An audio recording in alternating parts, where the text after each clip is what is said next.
where do we hang out? Where do we, where do we sort of unwind?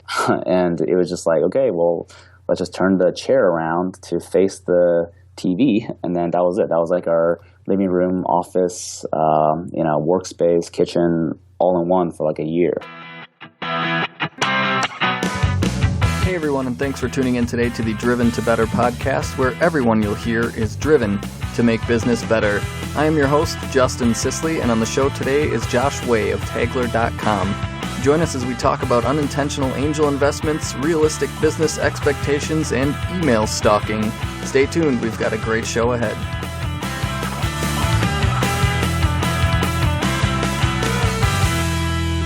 I'm here today with Josh Way from Tagler. How you doing today, Josh? Good, how are you? Pretty good. So tell me, to start out with, a little bit about Tagler. Give me kind of your elevator pitch on what you guys do there. Okay, so the easiest way that we sort of tell people is we're the Expedia for ordering custom apparel. So people come onto our site, they tell us what they want, and we have a nationwide network of printers that will quote on their job. And the reason why we say Expedia and not, something like an eBay is because along with the price that you're getting for whatever your custom apparel that you want to order, every quote comes with ratings, reviews, past jobs. So what we like to tell people is, you pick the right printer for your job, not just based on price. Okay. So you've got a rating system set up. Is that something that people can view when they go on the site right away, or is that something they only see once they kind of put in a job? So it's once they put in a job and then the actual printer quotes on it, then you get to see that printer's profile, which has all of their ratings and past reviews. Right now, we don't have sort of like a directory that you can just go on and browse, but that is probably like a feature that will probably develop later down the line. Okay, so I can't go on there and pick who I want to bid. It's just I'll put in my job, and then whoever feels like they can do it will put in a bid then. Right. What we wanted to do is, we just wanted to give, printers some of the choices and what kind of jobs that they wanted to take on as well. Okay. How does it compare to, why would I go to Tagler instead of just kind of shopping around locally or maybe just looking online myself? What is the advantage that you guys offer there? Well, right off the bat, I don't know if you ever ordered, custom shirts. It's not like, you're going to your local restaurant or, it's very difficult to figure out, what is a good price. And also, there's just so many different combinations out there. There's probably a million different types of shirts and, colors, brand, quality. And then there's also, a million ways you can actually decorate the shirt. So what we want to do is, we wanted to create one site where you do all of that, and then you post once, and then you get to see, 7, 8, or 9 different quotes. So everything is, it's basically a one-stop shop instead of, going through Googling, your local print shop. You have to call, and you're basically repeating your order over and over. We just basically wanted to provide a platform where you can get all that done once. So there's definitely the ease aspect. And then, back to sort of repeating your orders to your local print shop or just going to, a large, online sort of printing site, you're only getting one price there. But with us, you're basically getting that price confidence where you're able to see, okay, so, that's a pretty fair market price for, my particular order. Okay. And am I saving money with you guys too then? Do the screen printers or t-shirt makers, they can see each other's bids and they're trying to kind of give the lowest bid?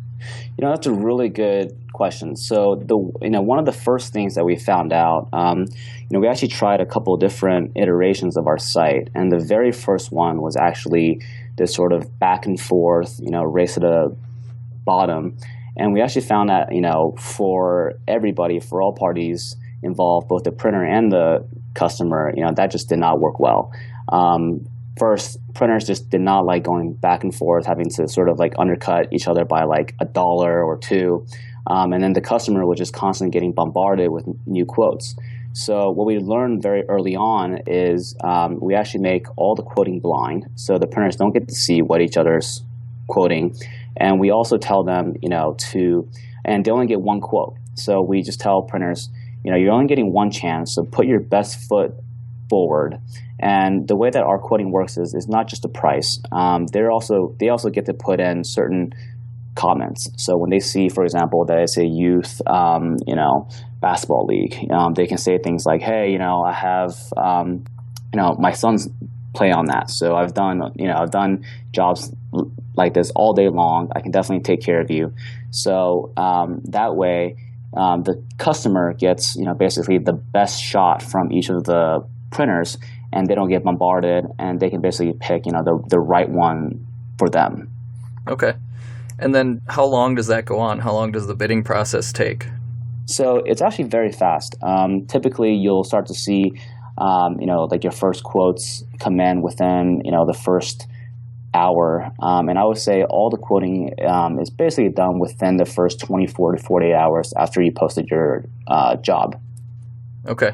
And then turnaround time, once you choose one, I'm assuming just whatever the normal time is to make the shirts, right? A couple days, week maybe? Yeah, so after you pick your printer, so the printer will actually reach out to you, and if there's any type of like missing information, they'll actually work with you on our site. And on our site, we've actually created this very robust approval form. We've done who knows how many orders, and through that, we've just really learned.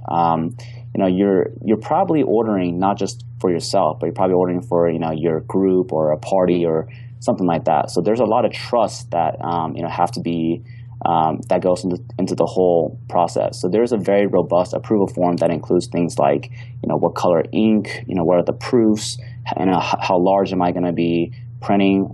So the printer will definitely fill all that out. They'll send you the form. So you get to review everything before you pay. But after you pay, our standard turnaround is you'll get your shirts within 10 business days. Okay.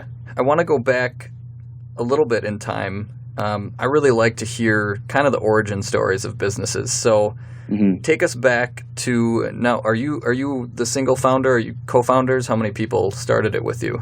So there's actually three of us. It's my younger brother, Jason, and also we have another technical co-founder, our CTO, Chris. Okay. So there's three of us. So take us back to kind of that day when you guys decided you were going to go for it. This was going to be a business. What happened? What brought you to that point? Well, that's actually, so the business itself, Tagler, as we sort of know it now, we started this 2 years ago, but I think, to sort of tell the whole genesis of where this thing came from, I would have to go back to probably when I was in high school, when I was a sophomore in high school, actually. So growing up, I came from a very sort of poor background. My parents and I immigrated to the U.S. From China. So for them, it was like, if you want anything, you just got to go and, make your own money and get it.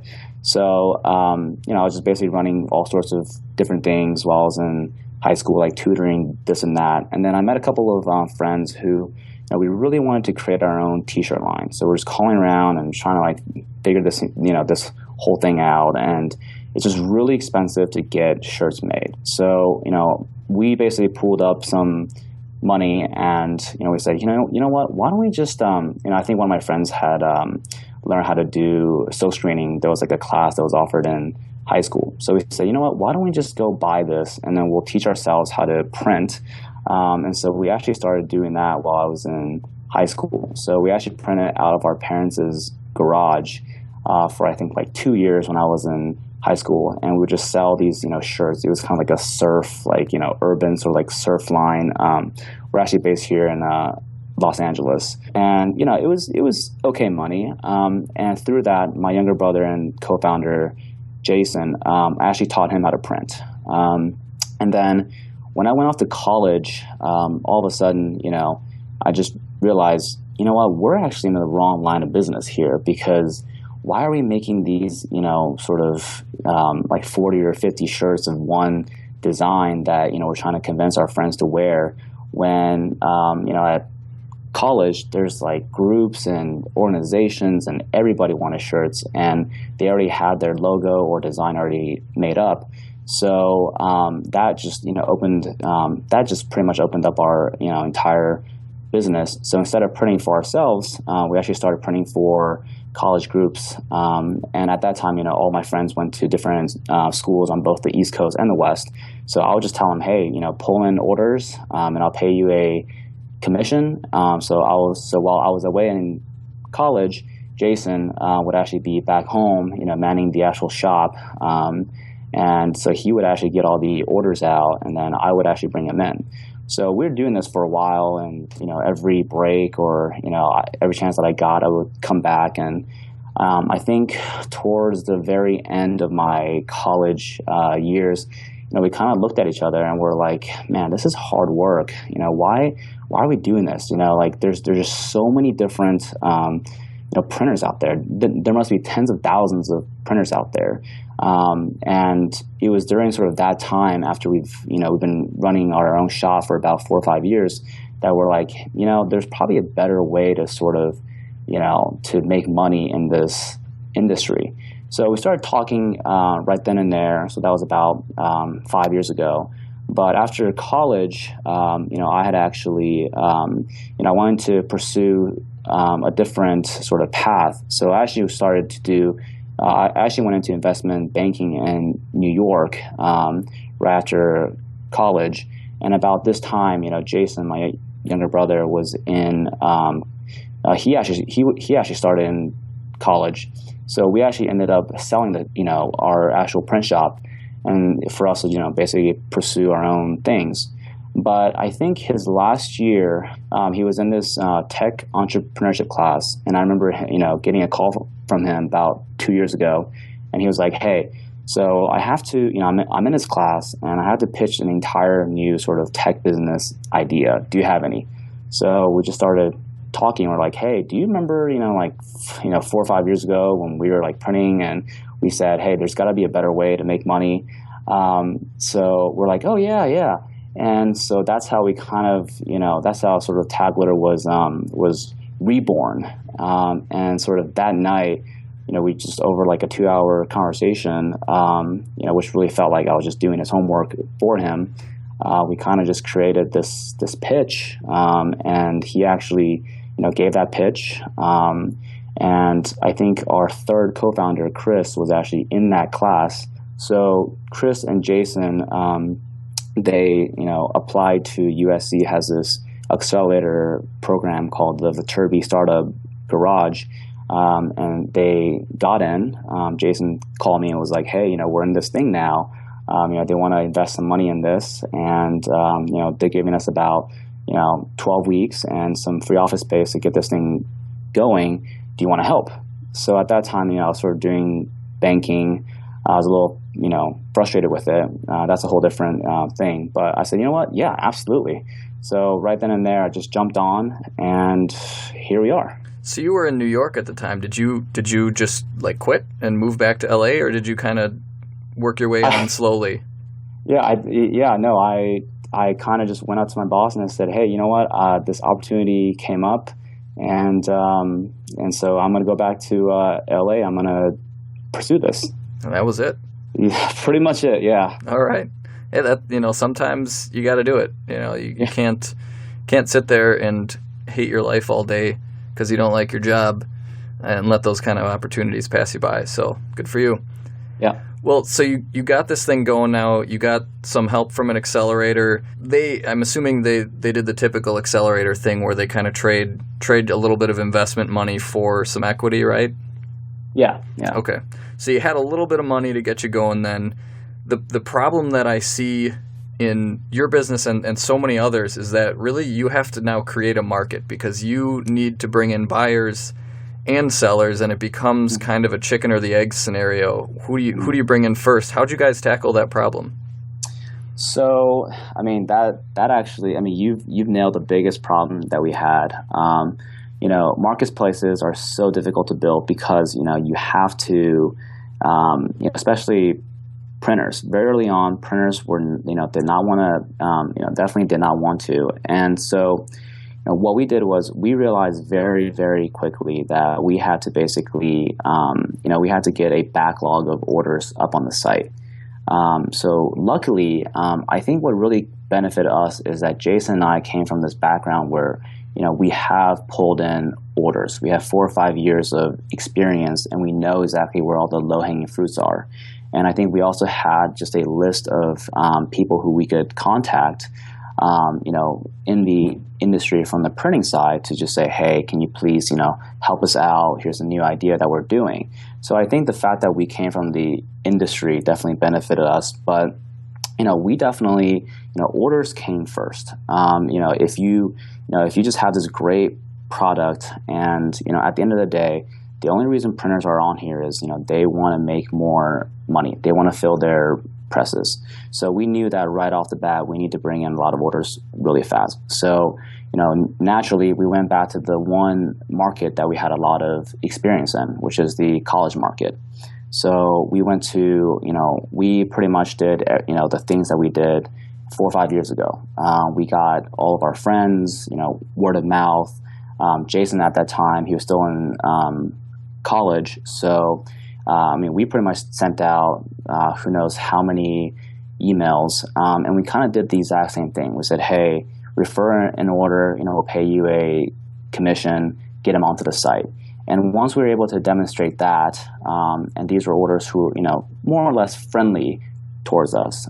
These were people who understood that we're trying to do something new. And once we sort of, while we're doing that, I think Jason was doing that. So I pretty much started to talk, and I said, hey, printer X, printer Y, friend, from the past, or hey, if I'm able to bring in, 10 or 12 different orders for you to quote on, would you guys be willing to do that? And they're like, yeah, sure, we'll definitely give it a try, if you could actually do that. So we sort of, so he sort of took over the marketings, and I took over the printer recruitment. And, when we sort of got both sides to sort of agree to actually just give this a try, that's when we actually launched the actual site. And then from day one, we just brought on the orders, and we said, hey, printer, there's like 10 or 12 different orders on here, please quote. And that's how we sort of got the whole thing going. Hey everyone, thanks again for listening to the show today. I want to break in quickly to give a shout out and thank you to our sponsor, MadisonInABox.com. The perfect gift for anyone with a connection to the great city that I call home. Whether it's someone who used to live here, is a university alum, or just someone who would appreciate a taste of our local culture. Send friends, family, and loved ones the gift of Madison in a box. Head over to MadisonInABox.com to learn more about this unique gift idea. All right, back to the show. Awesome. You bring up a good point. You sort of went into it, but one way to kind of jumpstart those markets is to bring in the buyers, like you said, bring in the buyers first and kind of do the other side manually starting out. So I'm sure that was what you guys were doing, because you didn't have the screen printers on there to put in the bids. So you guys basically made phone calls and you got the bids yourselves. Now that process is automated, but that's a good way to start out. Bring in the buyers. You can't do anything without people willing to pay you. So, which brings up monetization. You guys, I'm assuming you just take then a percentage of the sale for bringing the buyer and seller together, right? We do. So, we take a 15% charge of whatever gets paid. Okay. So, we don't charge anything else. It's 100% free to get quotes. It's also 100% free for printers to, provide quotes. There's no sort of like membership charges for printers to be on our site. Okay. Now, I read online that you guys recently got some funding, right? Mm-hmm. Right. How'd that come about? Was that your first? Let me ask: is that your first round of funding besides the accelerator? Correct. Yeah. Okay. Tell us about how you got that. How'd you find the person? It was an angel investment, right? Yeah. If you don't mind, I'll just I think I'll go into a little bit more depth about just the overall fundraising experience that we've had. Yeah. I think and this sort of goes back to the accelerator as well and what we sort of learned. When we were in the accelerator, it was great because they actually brought in, I think almost every other day they had local angel investors or local VCs, and they brought them into the workspace, and they literally had about 2 or 3 minutes. So you had to go in and pitch, and I think through that we really honed in on our pitches.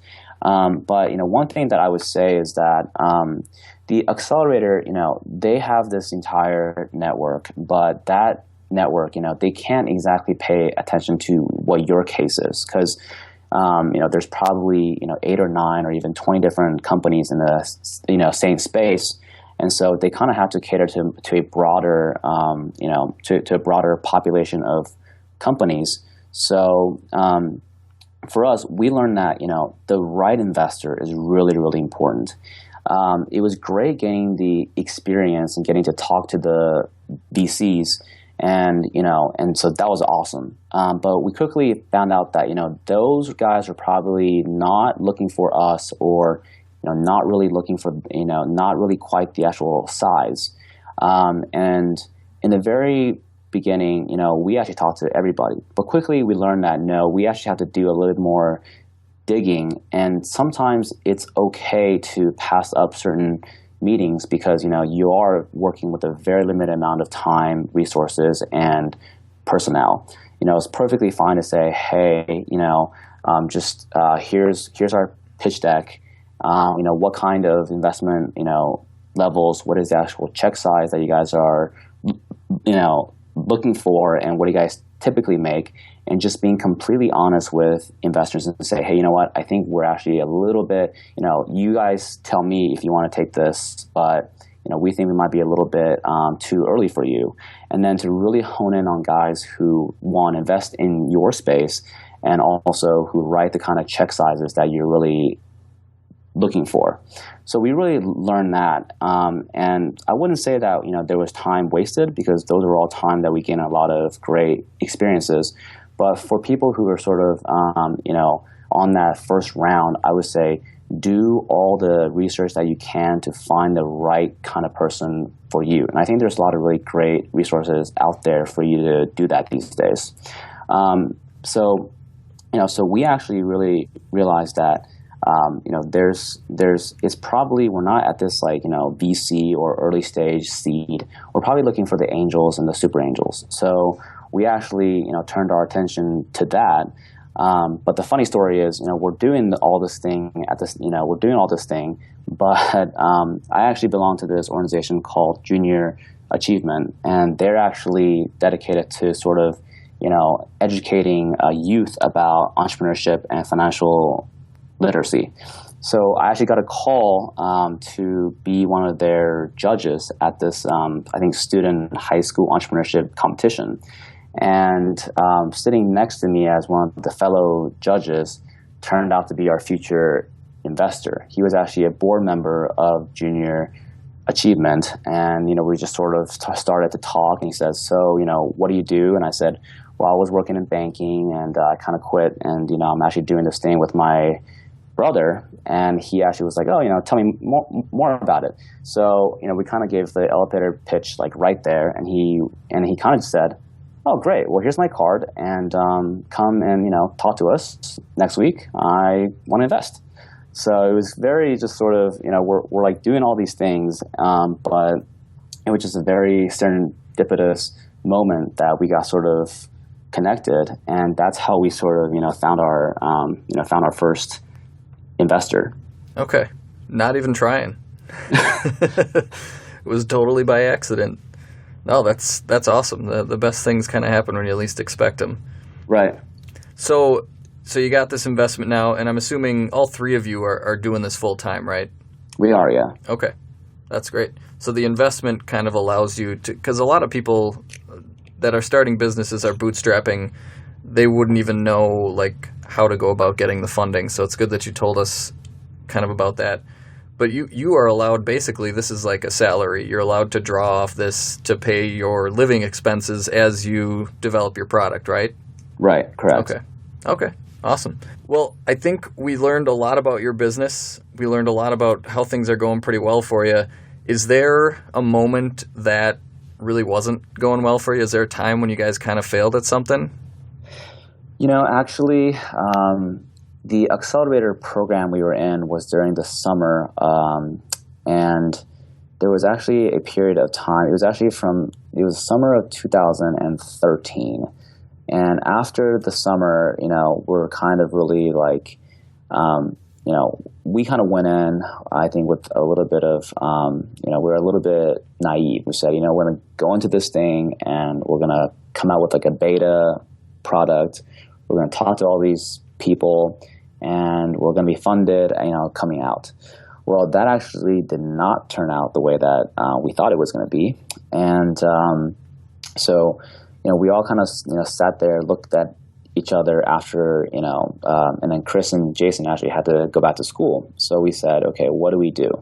And at that point, so, I actually was able to save a little bit of money on the side from my investment banking days. So I said, you know what, guys, why don't we just keep this thing afloat? I'll definitely bootstrap this. I'll pay for the operations. So what we did is, we had this awesome office space in the accelerator, and all of a sudden we actually cleared my brother and I's living room. He was living off campus, and for about a year, there was like a bunch of us. We were sort of sitting elbow to elbow and trying to just keep this thing alive. And we just knew that for us, it's about just keeping this thing going and keep making improvements to the site and keep driving traffic to it. And one day we're going to get to that sort of sales level where we will be attractive. So there were definitely times when,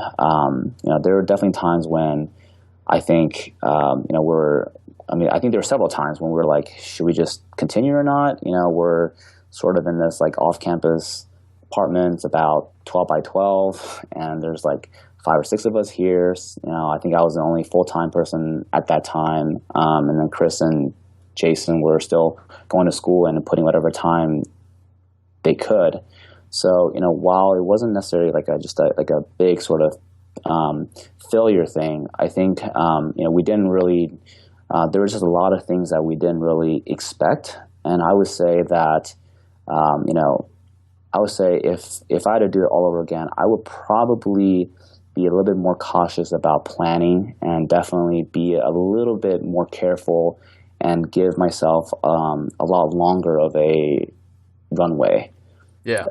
Because, if it wasn't for, whatever money I had saved up, sort of like the initial funding that we got from the accelerator would definitely not have lasted us. Yeah, it's not as glamorous as some TV shows make it out to be. I know, there's been a couple of them based around startups now, and it just makes it seem like it's a world of just investor parties and, hanging out and drinking beer. No, it's not. No, it's a lot of elbow to elbow, right, nose to the grindstone work. So people need to realize that going into it.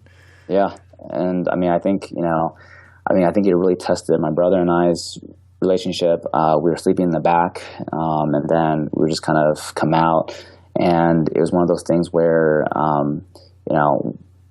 after everyone left, for the day, we kind of said, well, where do we hang out? Where do we sort of unwind?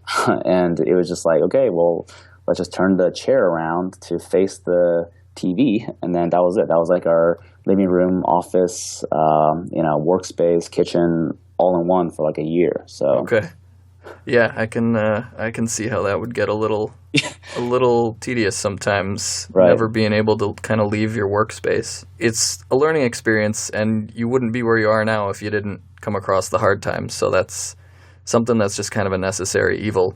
Going forward, what's the plan now? You got this investment. What are you going to do with it? How are you going to expand the business? I think the most important thing for us is, even though it is a e-commerce site, it's always about tech first. So these days, trying to get really good tech talent is very hard. All the large, like the Googles, Facebooks, and all these, companies are really sapping all the talent up north. So I think our main focus is just to build out our tech team, because we actually know exactly what we need to build. We just need the right type of people to build it. And then next, I think it's it's kind of like deja vu all over again. I think it's making sure we have enough liquidity and to just grow our sales. And this time around, I've got a little bit more experience. So this time around, I'm definitely going to the investors a little bit early, getting their appetite and trying to figure out, okay, so from an investment point of view, where do we need to be? What do you want to see from us? How many months worth of growth? What do you want to see the overall sort of sales numbers to be? What do you want to see in terms of the actual team and the infrastructure? So this time around, I think I'm, just going out there and getting all this intel first and figuring out, okay, so this is exactly where we need to be. Do I have enough liquidity to get us there? And basically it's just that, and trying to get to the next round as quickly as possible. Okay. Yeah, kind of see the end and work back from there. Yeah, that's a great way to put it. Okay. Well, we're getting towards the end of the interview here. I just have a couple other questions for you, stuff that should help out our listeners a little bit. Sure. I like to read a lot. Business books litter my house. Is there a book that you've read? Doesn't have to necessarily be a hardcore business book, but something that's kind of affected your life and helped you in business? My favorite book is actually, I wouldn't call it a business book per se, but it's actually the biography of Teddy Roosevelt. I think it's called The Rise of Theodore Roosevelt by Edmund Morris. The man just lived like the most ridiculously vigorous life. And I think the thing that really sort of, got me into the book is I had no idea that he was actually a very sickly child. And he, everybody thinks of Theodore Roosevelt as like the manly U.S. president and this and that, but he was, he wasn't always like that. So to read about the trials and tribulations and the challenges that he had to overcome was actually really interesting. Okay. Going forward from that, I guess it could be the same kind of answer. Is there a person that's kind of inspired you? Yeah. So I mean, it's actually Theodore Roosevelt. Yeah, so I kind of figured. Yeah, exactly. And then in your business now, what is a business resource that you find yourself using every day or just about every day that really helps you out? So we use this thing called Yesware, and it's basically email tracking. And you can just install it on your email client like Gmail or Outlook. And what it allows you to do is it allows you to track who's opened your email, and also it allows you to do sort of mass emailing a lot easier. Okay. And the reason why, just for obvious reasons, I mean, it's great because we're always making sales calls. You want to make sure that the person actually got your email, read it, and then you'll know exactly when you should be doing follow-ups. Okay, perfect. I've used that before. I've also used Sidekick by HubSpot. Does the same type of thing. So it's super helpful. I love being able to see when people open the email because it allows you to kind of follow up without being annoying. Right. So right. I mean, you kind of think about it, it's like kind of stalkerish, but actually you're doing them you're actually doing the person a favor by not bombarding them. Did you get my email? And it's just exactly. Last then, is there any piece of guidance that you can offer to somebody who is in your position or maybe hasn't even taken that leap yet to dive into entrepreneurialism, something that you learned along the way that you find the most important lesson so far? Get people to critique your business or your product, even if it's a very minute thing. I just constantly get feedback. There's been so many times when, we would think of something awesome, but like, in our mind, when we draw it up and we code it out, it is the most beautiful thing, but it's no good if people aren't using it. So try to cobble, and, you don't have to, build the most, beautiful thing or the most user-friendly thing and then get it out to test. Try to build things very fast, and then get it out to test and get feedback as quickly as possible. Okay, good. Well, last would be just kind of plug your website, your social media, if you want to give those out, and then we'll say goodbye. Yeah, so the site is www.tagler.com. So for any of you guys who are looking to get any type of custom apparel, T-shirts, hoodies, anything like that, we pretty much got it. And come check us out. Guarantee that you'll have a great experience. And then you can definitely follow us. We are Tagler on Facebook, and we are Tagler HQ on Instagram and Twitter. Thanks again for joining us. I wish you the best of luck going forward with your business, Josh. Thank you. Thanks again for joining us today. If you like what you hear, head over to driventobetter.com. Check out the show notes where we'll have everything we talked about here today. You can just search the name of the guest or their company, and that should pop up for you. While you're there, consider joining our DTB Plus Club. If you're not sure what that is, some of our guests will come to us with special offers, giveaways, contests, or discounts for our audience. The only way to get these is to become a member of the DTB Plus Club. In addition to bi-weekly emails with these offers, you'll also get exclusive access to the Plus Club private Facebook page. This is a place where like-minded entrepreneurs and soon-to-be entrepreneurs gather and exchange ideas, tips, and advice. Our guests talk a lot about having a support community, and the DTB Plus Club is just that. The best part is it's absolutely free to join. So head over to driventobetter.com now and check it out. Thanks again. See you next time.